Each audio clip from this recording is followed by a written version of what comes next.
What the heck? Literally, just logged in, and as soon as I tried to open DML, we got this gift. Apologies for the recent technical issues, and we get an extra breeding den for 10 days. So if you didn't know, a lot of players have been getting affected by a lot of rollbacks with the new event that's come out. Like, I had to redo the story missions in the Dragon's Dice event, and I guess these are our gifts for those recent problems. We get that, we get 15 ancient tickets, and then we also get 50 gems. 50 gems. Whoa. That is a lot to take in all at once just for opening up the game. But I really wanted to make a point about this because, you know, in the past people have, you know, sort of had a moan at Gameloft before saying, oh my god, I can't believe that you don't give us any rewards or like compensation, blah blah blah blah blah. And it has been a big thing in the past where, you know, maybe players didn't feel like they got compensated as much as they probably should have. I guess you could make a case that maybe this isn't going to be enough still, but comparatively to some of the things that have happened in the past, you know, whenever Gameloft does do something that seems pretty nice for the players, I do want to point that out and just, you know, make sure that everyone, myself included, remembers that, you know, they're not always out to get us with, you know, horrible RNG and stuff like that.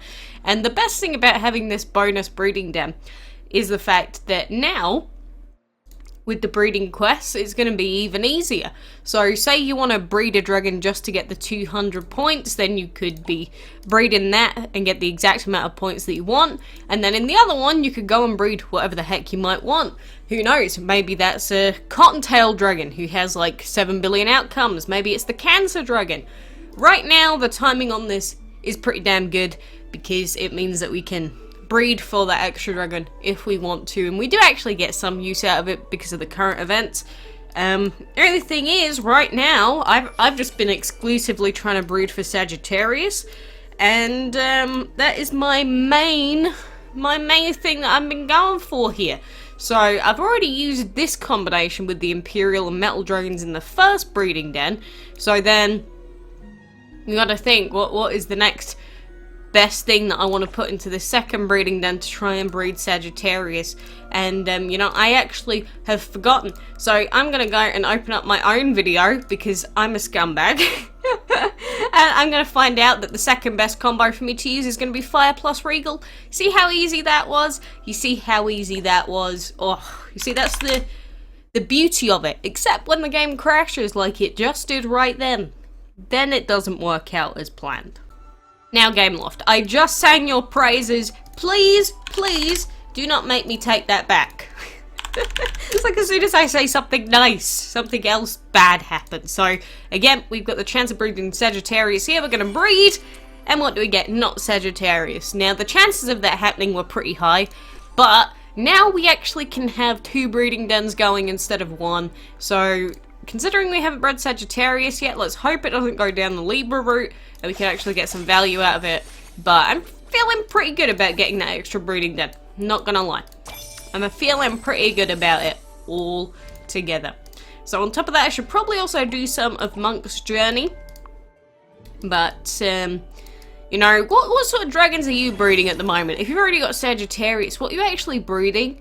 Because the only other things that we really have to breed, apart from Libra when it comes back, is going to be the enchantment breedables, really. And, I don't know when we're ever going to get the enchantment breedables out of the way, but that's normally what I use the second breeding den for as well. We're probably going to have other events in that are going to use that second breeding den as well, but, you know, for right now, it's just a little bit more convenient. And that's what the second breeding den usually is. It's normally just a bonus thing for the sake of slightly faster breeding progress in game, except during castle events, as you may know, castle events are the most important events to have a second breeding den for, if it just happened to come by, because it's impossible to fully clear out the points in the castle events for breeding, except if you have a second breeding den. Like right now, we can full clear the 200 point requirements and it's not a problem, but in the castle events, it is literally impossible to do it with just one den every single reset. So it would be more convenient if it happened then.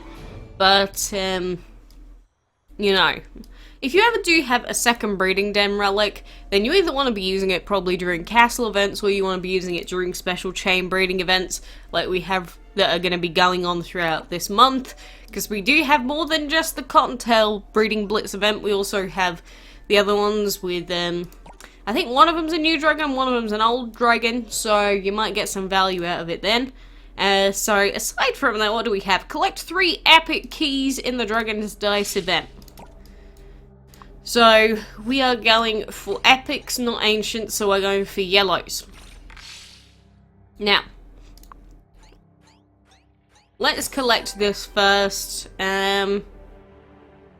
Screw it, I'm gonna go for another blue chest. How have your drop rates been so far? Because I feel like a majority of the time in Dragon's Dice, I end up getting singular pieces for the blue and the Melgashorn dragon. So, I don't know, it's just my luck with the actual rare and the epic have not been too fantastic so far, but I don't know if it's just normal luck that I've been getting here or not. I've just been sort of cruising with the dice rolls, not worrying too much, because at the moment it seems like most players aren't really 100% on what the best method is going to be. And what I mean by that is, so far on the forums and other places, people have been asking things like, you know, is it better to try and prioritize getting purple chests, or is it better to try and make your rounds around the map as fast as you possibly can? What is the better method? And it seems like no one really knows yet. I mean, it is a new kind of event. I don't expect everyone to just suddenly know 100% what the best thing is going to be. And plus, even when you try and calculate statistically what the best option is, the problem is there are so many variables that are thrown into the equation that I personally could not be bothered to do that amount of math, so I didn't. If there is anyone out there that cares enough, then be my guest and I will appreciate your work. But, you know, just thinking about how many different variables are in there, it's going to be so difficult to determine with 100% certainty what the better, say 95% of the time method is going to be. I guess what that means is you don't really have to worry about what you're doing too much for now, because if anyone says you're an idiot for doing it one way, they're probably not right. So it's like if someone says, no, you should be doing this to do the best method to get around the map. Genuinely, I don't think anyone's come to a consensus of that yet, so for now, just keep rolling your dice, just keep progressing around the map. Obviously, if you want to make sure that you get as many purples as you can, wasting your rerolls or wasting extra ember stones on trying to get onto these purple tiles a lot of the time isn't going to work out for you. Because even if you reroll, chances are it's not going to hit that number that you want. Because remember, you got dice, you got a 1 in 6 chance of it hitting the thing that you want to hit, right? So every time you roll, that's going to be another 1 in 6, 1 in 6. Obviously, the more times you roll, statistically, you've got a higher chance of it happening eventually, or, you know, at least the outcome happening once over a greater amount of attempts is the better way to say that, but, you know, just don't worry about it too much, because you don't really have to. And if you don't really have to worry about something all that much, I'd say don't bother. Don't bother. Also, we had a bunch of stuff happening in the Bottomless dungeon where people were not getting the rewards that they should have, and at the beginning of the Bottomless dungeon, people were getting ancient tickets at an alarming rate when they shouldn't have been. And now this was apparently because it was using the rates for the next Bottomless dungeon, which, I don't know, can't you just make it that we get loads of ancient tickets both weeks? That sounds pretty good to me. But no, they said that there's going to be, you know, another Bottomless dungeon week, and then we will be getting other stuff in that, but it was not intended for this week, so we just, for the people that did get a load of ancient tickets at the beginning of this week, it probably wasn't your fault. Like, you probably did not do it maliciously, in which case, I don't blame you. Maybe you just thought that it was normal. You see, that's the problem with some of the bugs that happen in DML. It's like, not everything is told to us before it comes out with 100% certainty, and sometimes there are, you know, miscommunications with like the weekly schedule, and then people see that differently in game, and a lot of times people just assume, oh, so this is what it's supposed to be then.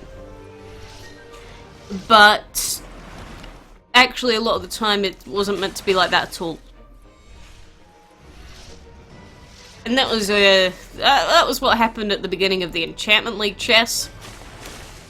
When the Enchantment League chess first came out, we were getting rewards that we shouldn't have been getting. And that's kind of what players wanted to see, the drop rates of those chests. But it turned out that it was a bug all along. We weren't meant to get the stuff out of those chests at that rate, and then everyone got told off, basically. Which, you know, I get it. The rates weren't meant to be that. Fine. But if it wasn't intentional and the players weren't intentionally trying to, you know, abuse some sort of system, I don't really blame them for that. See, it's very different if you're being malicious. It's like if you know with 100% certainty the X thing is definitely 100% not meant to happen, then yeah, you should not be doing it. But sometimes you just don't know. And then you gotta think, what sort of punishment do those players get? Because if they didn't know, then it's not really right to punish them, is it? It's not. You know, it's worse to punish an innocent man than it is to let a few people go free that were doing the wrong thing. It's a thing to live by. Because at least if people get away with doing something bad, they know that it was bad. But if you punish someone that was innocent, then people get really aggy. Really, really aggy. And can you blame them? Is there anything worse than being blamed for something that they didn't actually do, or they really did not intend to do, and it was just like a byproduct of something else that they did? That's the worst sort of feeling, when you get blamed for stuff like that. So I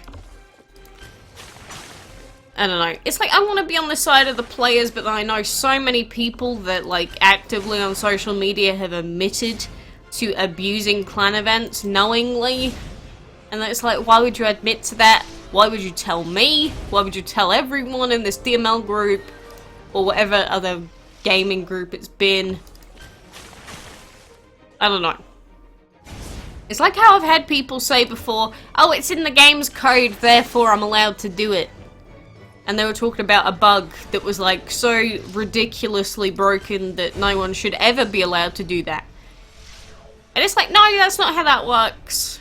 It's not how that works. If you've ever read terms and conditions of like online games and services in general, you probably have read somewhere or seen it somewhere that anything that a player does for the intent of purposely getting an advantage over others when they shouldn't be allowed to, something along those lines is what it would say in the terms of service.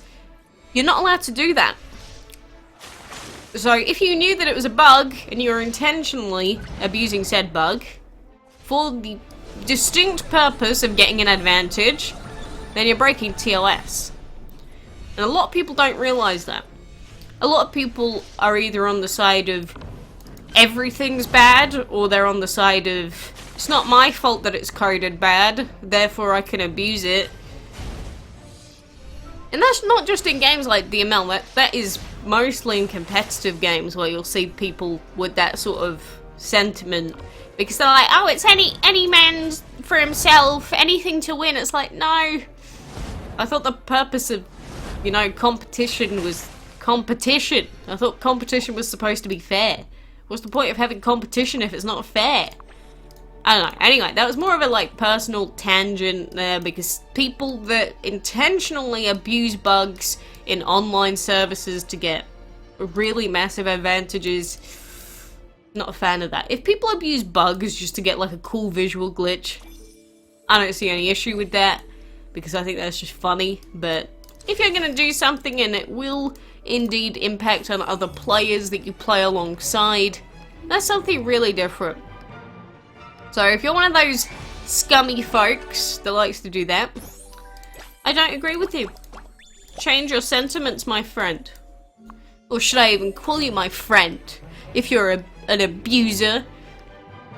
You see, you could say you're an abuser, and that could sound a lot worse than we're actually talking about. Although abusing bugs in games can be really bad for certain people if they have like a career in video games, and then they get beaten by people that, you know, are just abusing. But hey, I guess that's another tangent for another day altogether. I also like getting chests with gems in them. I appreciate that very much, DML.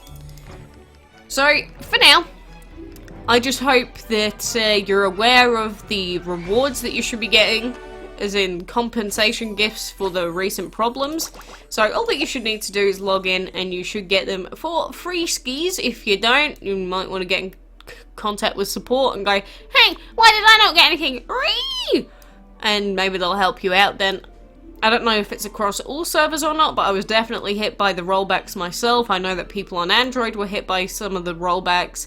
Again, it was sort of annoying having to do the story mission again, but it wasn't too much of an issue.